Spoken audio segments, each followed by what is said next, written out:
안녕하세요, 착하루입니다. 이렇게 목소리로 인사드리는 건 처음이네요. 그래서 오늘은 제가 왜 착하게 살고 싶다라는 생각을 하게 됐는지에 대해서 여러분들께 말씀을 드리고 싶어요. 요즘 이렇게 세상을 보다 보면 착하다는 말이 오히려 약간 좀 조롱의 대상이 되는 경우가 많죠. 뭐 착한 척 한다느니, 아니면 뭐 누가 보면 성인군자라느니, 자기도 완벽하지도 않으면서 뭘 그렇게 샬라샬라 한다느니, 이제 이런 것들이 유독 도드라지게 많이 보이는 팍팍한 시대인 것 같기도 해요. 근데 사실 저도 알아요. 착하게 사는 게 막 엄청나게 돈이 되는 것도 아니고, 언젠가는 조금 족쇄가 될 수도 있다는 걸 알고 있거든요. 왜냐면 이제 많은 사람들이 저 사람 되게 착한 사람이다 라고 얘기를 했을 때 근데 걔도 그렇게 착하지만은 않아 라든가 자기도 완벽하지도 않으면서 왜 남들한테 그렇게 설교를 하느냐 뭐 이런 말들도 많이 있겠죠. 근데 사실 이런 것들은 본인들이 부끄럽기 때문에 그 자신의 부끄러움을 정당화시키려고 사람을 끌어내리려고 하는 거거든요. 그래서 사실은 익숙하기도 하고요. 상처도 많이 받았었고 그것 때문에. 하지만 지금은 그렇게 연연하지 않습니다. 오히려 지금은요. 그래. 완벽한 사람이 어딨어. 나도 완벽하지도 않은데. 내가 성인군자도 아니고. 도덕적으로 어떻게 완벽할 수가 있겠어. 근데 그게 왜? 이렇게 되는 거예요. 근데 그냥 평범한 사람이 착한 일을 하는 게 나쁜 건가요? 그냥 내가 하고 싶어서 마음이 시켜서 착하게 살고 싶은 건데 그게 뭐 잘못된 건 아니잖아요. 서론이 길었습니다. 사실 여기서부터는 제 인생 이야기를 짤막하게 해드릴 건데요. 제 인생이 그렇게 막 엄청 매끄럽거나 반듯하진 않았어요. 뭐 다들 그러시겠지만 저도 그랬습니다. 오히려 좀 울퉁불퉁하고 패이고 넘어지고 그런 길이 굉장히 많았었죠. 그러니까 어렸을 때는 집에서 전체적으로 약간 폭력적인 것도 있었고 굉장히 감시 같은 것도 있어가지고 되게 굉장히 저한테 나한테 집착? 어쨌든 집착을 하는 집안이었고요. 학교에서도 이제 친구도 없고 그래서 자연스럽게 은따가 되고 전따가 되고 약간 그런 것들이 있었습니다. 고등학교 올라가서 친구를 좀 사귀긴 했는데요. 사실 친구라기보다는 끼워주는 느낌으로 무리에 들어가서 거기서 안 떨어져 나가려고 되게 발버둥 치고 애들 비위 맞춰주고 했었던 게 아직도 기억이 많이 나요. 왜 그랬었을까? 이제 그러다가 대학교에 갑니다. 대학교에 갔는데 세상에 정말 운이 좋게도 대학교 친구들은 너무너무 착한 친구들이었어요. 중학교, 중학교는 동네 학교였지만 대학교는 이제 전국에서 몰려드는 친구들이 많잖아요. 그래서 서로에 대해 정말 0에서부터 서로 알아가다 보니까 정말 마음을 열고 친해지기 쉽더라고요. 그래서 대학교 드디어 친구가 생기고 알바도 하고 청춘이다 라고 생각을 했는데 이제 졸업을 할 때가 됩니다. 저는 일본으로 취업을 했는데요.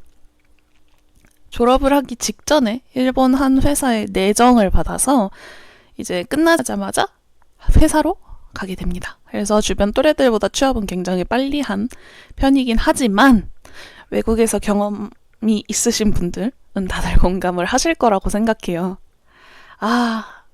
차별! 끝내주죠. 그러니까 미묘하게 우리는 차별 안 해 라고 하면서 나를 완전 밑으로 보는 그 스탠스 이게 다 느껴지기도 하고 그런 거에 말도 굉장히 세게 하고 나는 잘못을 하지 않고 상사의 잘못인데도 네가 일본어를 잘 몰라서 그래 라는 것들 그런 식의 무시와 핍박과 너무 많은데요. 괴롭힘이나 잔업 계약 조건이었던 것을 들어줄 수 없게 되었다라고 일방적인 통보를 한다거나 그리고 제가 서비스업이었기 때문에 진상이 엄청 많았어요. 그러니까 이게 그냥 조금씩 왔어도 굉장히 힘들었을 텐데 한 번에 우르르 오는 거예요. 한 번에 우르르 오다 보니 드디어 우울증, 공황장애라는 대형 폭탄이 터지고 맙니다. 정말 제일 힘들었을 때는 여러 번 끝내고 싶다는 생각도 했었고요. 실제로 여러 번 끝내려고도 했었고요. 근데 제가 지금까지 살아서 이렇게 얘기를 하고 있잖아요. 지금도 발작이 올 땐 가슴을 진짜 심장병 걸린 것처럼 바늘이 쿡쿡 찌르는 것 같거든요. 그래도 기어코 약을 찾아서 먹고 겨우겨우 사는 이유가 이제 그때 제일 심할 때 제 옆에 저희 남편, 지금은 남편이지만 당시엔 남자친구가 있었거든요. 그러니까 그 사람이 정말 그때는 엄청나게 긍정적인 사람이었어요. 막 제가 회사 욕을 막 해도 그래, 그랬구나. 하지만 네가 더 잘했죠? 하지만 너가 더 행복했죠? 너가 더 성적 좋죠? 너가 더 실적 좋죠? 라는 식으로 약간 럭키비키 마인드를 가졌던 친구였는데요. 그래서 그때 그 말들이 저는 되게 도움이 되었던 것 같아요. 그래서 엄청 울기도 많이 울고 후련하게 함께 데이트도 하고 이랬었던 기억이 있는데요. 그래서 저는 그 사람 덕분에 아직도 살아있다고 생각을 합니다. 여보 보고 있어? 저는요, 뭔가를 분석해주는 전문가도 아니고요, 심리학자도 아니고, 상담사도 아니고, 뭐 아무것도 아니에요. 그냥 뭐 기록하는 것도 싸구려 노트에다가 감정이랑 생각을 막 그냥 써내려가는 걸 좋아하는, 그냥 그림 그리기 좋아하는 곧 30이 되는 평범한 사람입니다.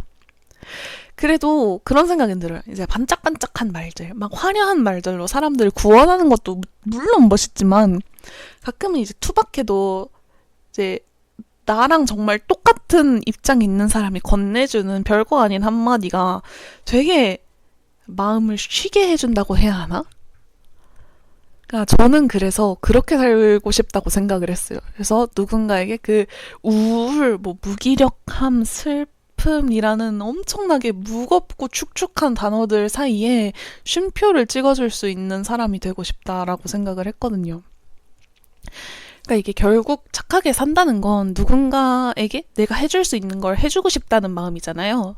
남들한테 잘 보여주기 위한 게 아니라 나 스스로 그렇게 살아가고 싶은 마음이라면 이런 거는 결코 족쇄가 아니고 내가 선택한 길을 그냥 내가 내 스스로 내 발로 걸어가는 것뿐이라고 생각을 해요.